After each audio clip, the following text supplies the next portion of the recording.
itong super flu. Nasa linya po natin walang iba kundi ang tagapagsalita ng Department of Health, si Assistant Secretary Albert Domingo. Good morning, Asik Domingo, sir. Good morning, Tuesday. Good morning na rin po sa lahat ng mga kapusong nakikinig at nanonood. Opo, sabi ko nga, Asik, usong-uso ang sipon. Ang dami kong mga nakakasalubong, nasa kakasabay sa pampublikong sasakyan, katulad ng tren o LRT, sa jeep. Naku, sinisipon. Itong super flu na sinasabing nakarating na rito sa Pilipinas, bakit po ba siya tinawag na super flu? Una sa lahat. Yan.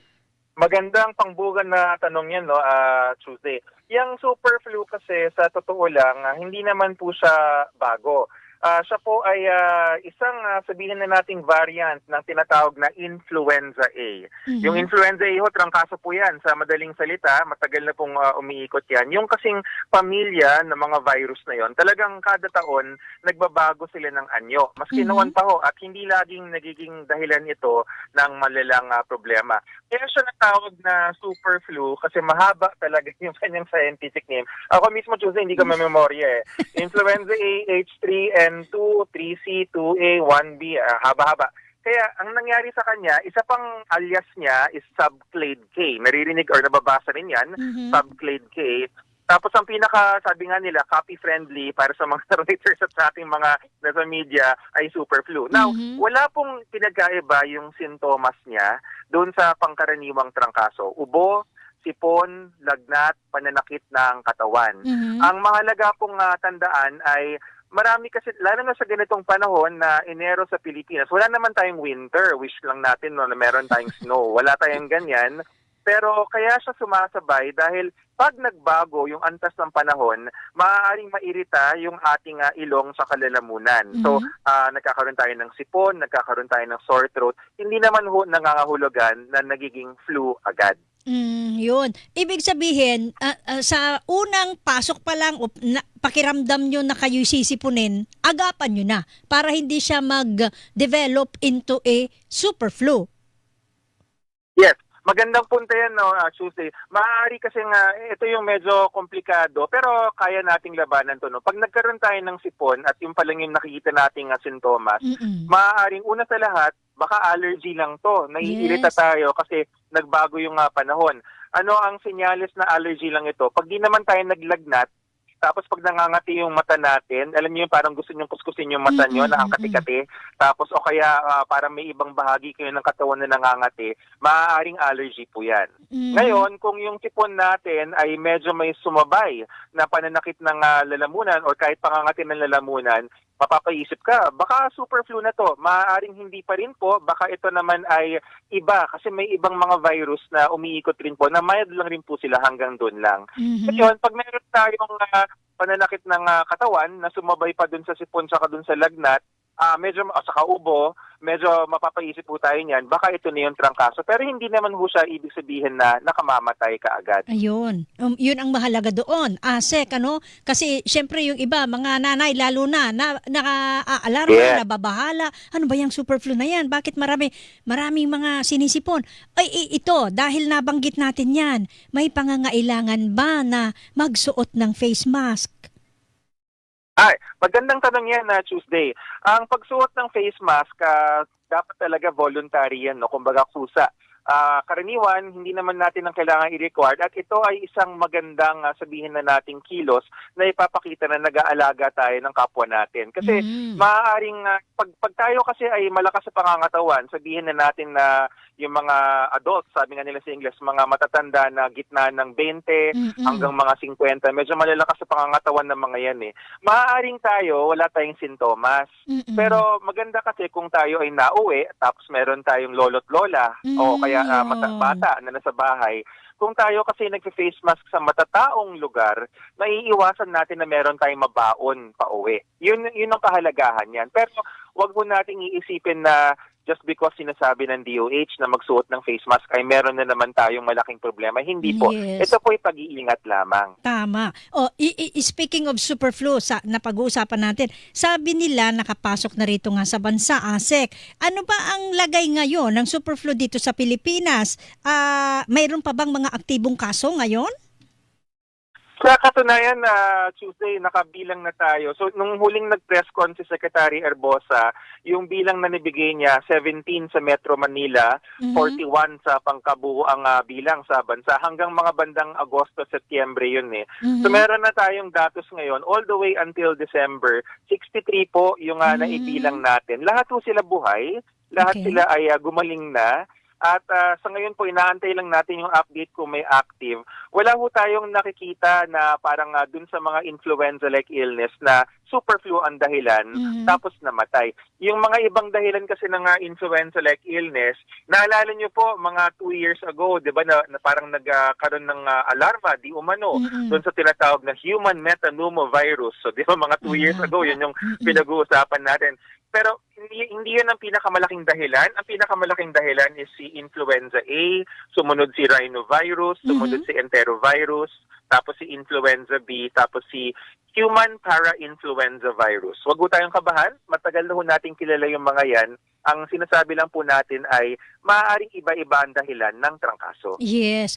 Speaking of trangkaso, Asek, paano ba natin kailangan o dapat na gamutin yan? May special bang gamutan para dyan, para mabilis na mawala at hindi ka na makahawa?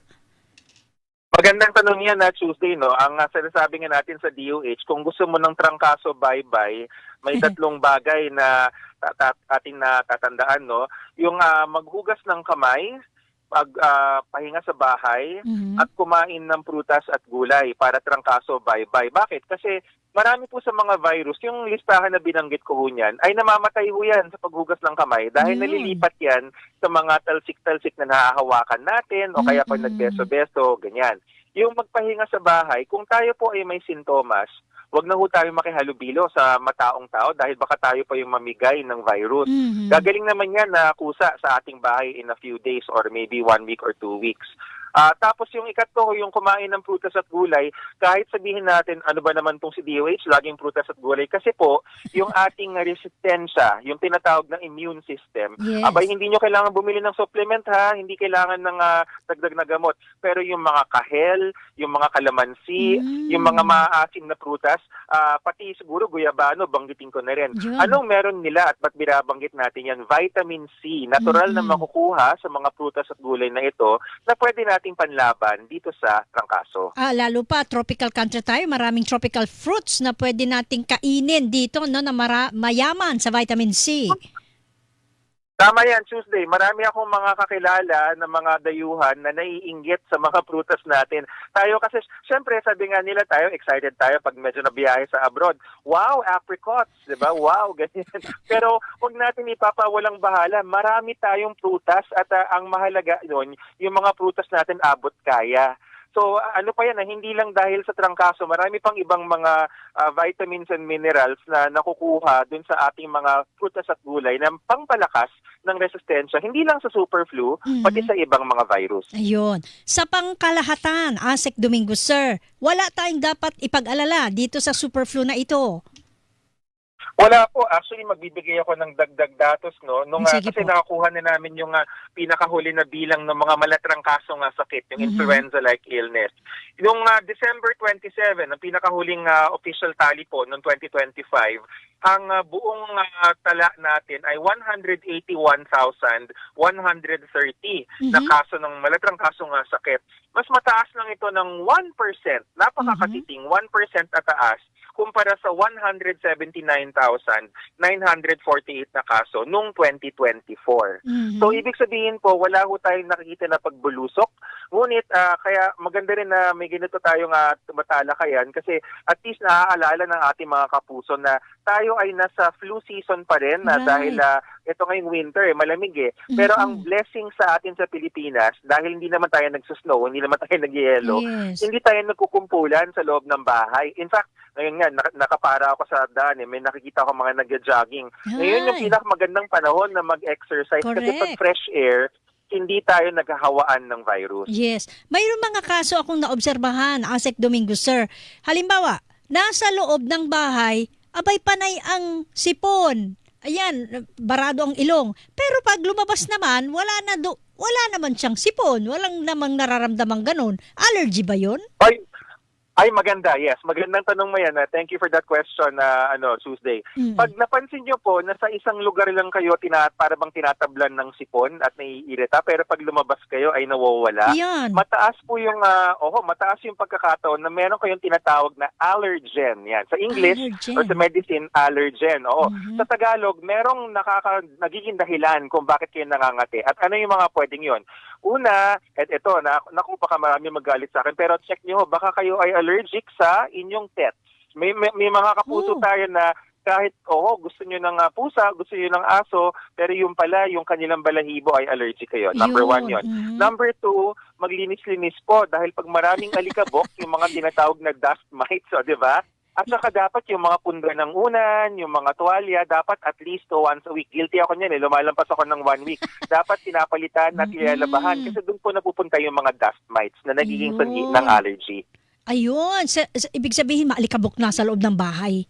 Yes, malikabok, yun lang yun. Kailangan maglinis. Yun, okay. So, iwanan natin itong superflu at trangkaso, alikabok, asek. Dito Yes. tayo. Ano ngayon, yung kanlaon, mayon, pumuputok, nag-aalboruto. Mayroon bang mga preemptive measures ang Department of Health o operasyon doon sa mga bayan at mga residente na apektado nitong pag-aalboruto ng bulkang mayon o ng kanlaon? Opo, yung habang nangyayari ang lahat ng kaganapan, na-monitor nga natin yan, si Canlaon, si Mayon, pati si Taal. Si Taal, minor lang naman, pero may konting aktibidad. Si Mayon, yung pinaka-binantayan ngayon, dahil siya yung parang ang bilis ng panik, no? From Right. alert level 1, naging 2, naging 3, tapos ngayon nakabantay lahat. Importante ho dito, yung DOH tayo ay nakikipagtulungan sa DSWD.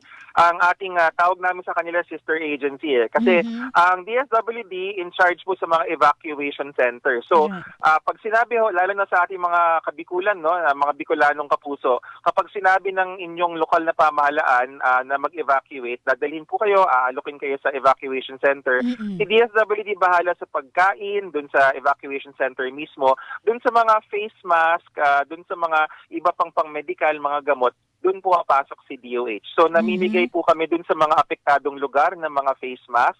Kung ito po ay kung ang ating kapuso ay may hika at papakita naman na siya nga ay may hika, pati yung gamot sa hika na sinasagot ng DOH po yan. Kasi sa ngayon, ang kinakabahan tayo is yung ash fall. Yan ang ating pinakabinabantayan na pwede maging irritant sa ating paghinga. Yun. Mayroon na ba kayong mga naitala dito sa mga evacuation center na ito na may mga kaso na ng mga respiratory illness na nararanasan? So far Tuesday, wala pang reports na pumapasok pero mangangalap tayo ng datos. Which means, sa ngayon, dahil preemptive pa lang di ba pag na-monitor natin, wala pa namang nakikitang matinding pagbuga ng abo. At ayaw natin mangyari yon pero mabuti ng handa tayo. Right. So far, wala pa naman. Ay, mabuti naman kung ganon. At kung sakasakali naman, Asek Domingo, sir, ready naman, syempre, ready naman yung mga DOH personnel, yung mga dyan sa mga lugar na yan para tumugon doon sa mga isyong pangkalusugan ng mga residenteng apektado. Opo. Sa katunayan nga po, ang ating DOH, sa laki ng ating bansa at sa pagkakaiba-iba ng mga health concerns natin. So lahat yan sa kumpas ni Secretary Arbosa reporting to the President. Pero ang atin pong mga rehiyon may kanya-kanyang tutok. Halimbawa, kakatapos lang po ng ating pista ng Nazareno. Ang ating regional director ng Metro Manila, naging abala sila dun sa traslasyon na umabot ng 30 hours. Habang nangyayari yon, ang regional director ng DOH para sa Kabikulan, umiikot po dun sa evacuation center. At yun naman yung inaatupag nila. At pati yung regional director sa region, Negros Island region, si Canlaon naman yung nakabantay. So ongoing po yan, wag po tayong mag-alala. Sabay-sabay natin tinututukan yan. Ayan. O ngayon, January hanggang February pa raw itong mararanasan nating taglamig. Asik Domingo, sir. May mga nakalinya ba kayo na mga programa o aktibidad? May kaugnayan dito sa nararanasan nating malamig na panahon? Opo. Sa ngayon po, ang pinapaigting natin is yung abiso, yung ating pagkain ng prutas at gulay. At isa pa pala, Tuesday, hydration, tubig. Yan. Bakit napakahalaga ng tubig? At siguro baka sabihin ng mga kapuso, hindi naman mainit, hindi ako inuuhaw, bakit ako kailangan uminom ng tubig? Ang tubig ho kasi ay dumadagdag rin yan sa ating resistensya. Kailangan ng katawan natin ng tubig para pag lumaban siya dun sa mga virus ay kaya niyang sanggain. Kasama ng mga vitamins and minerals. Importante ang hydration. Ngayon, habang nangyayari po to, ang isang kampanya natin, bagamat banggitin ko na rin, Susie, na hindi siya ganun kaugnay sa panahon, pero this January 19, ilulunsad natin yung measles rubella supplementary immunization activity. Yan, tigdas, di ba? Tigdas, saka tigdas hangin. Sa gawing Mindanao, magkakaroon tayo ng launch January 19. Kasi ayaw natin na mabulaga tayo na biglang magkakaroon ng measles outbreak. Uunahan na. So sa Mindanao po yan, this January 19. Parang sumabay lang siya dun sa iba pang mga pinag-uusapan natin na concerns. Ayan. At saka mahalaga yon, di ba? Para sa mga kabataan, yung mga sanggol, mga bata. Lalo na pagsapit naman ng Pebrero, summertime naman. Panahon ng tag-init, yan yung madalas na umaatake, yung mga tigdas na yan. Exactamente. Nakuha mo, Tuesday, no? So, dalawang dahilan kung bakit sa Mindanao ay inuna ang launch, no? Bakit sila mauuna? Ang Luzon kasi and Visayas mga bandang May, June. Kasi una, ayaw nating isabay yung kampanya sa panahon na biglang umiinit na ngayong panahon na kung kailan andun na at naglalaro magkakasama yung mga bata ay nagkakahawaan. Yeah. Ikalawa, bilang respeto sa ating mga kapusong Muslim dahil alam natin ng Ramadan ay papasok malapit na yan Yes. So, ayaw natin na naaabala sila. Malaking respeto ng DOH sa ating mga kapatid na Muslim, no, na nagpa-fasting. So, ibig sabihin, dapat lahat ng aktibidades ng pagbabakuna ay ginagawa na bago pa man magsimula yung Ramadan. Ayun, very good dyan ang DOH. Okay, so yan lang muna sa ngayon, Asek Domingo, sir. Sa ibang pagkakataon po ulit, wag po kayo magsasawa. Ano po? Definitely hindi, Tuesday. Always a pleasure na ikaw at si Christian ay makausap tuwing Sabado-Linggo ng umaga. Salamat po, Asek Domingo, sir. Good morning po sa inyo. Good morning sa lahat ng kapuso. Mga kapuso, ang nakausap po natin si Health Assistant Secretary Albert Domingo, ang tagapagsalita ng Department of Health. Mag-ingat po tayo. Hilingan, walang pinoprotektahan.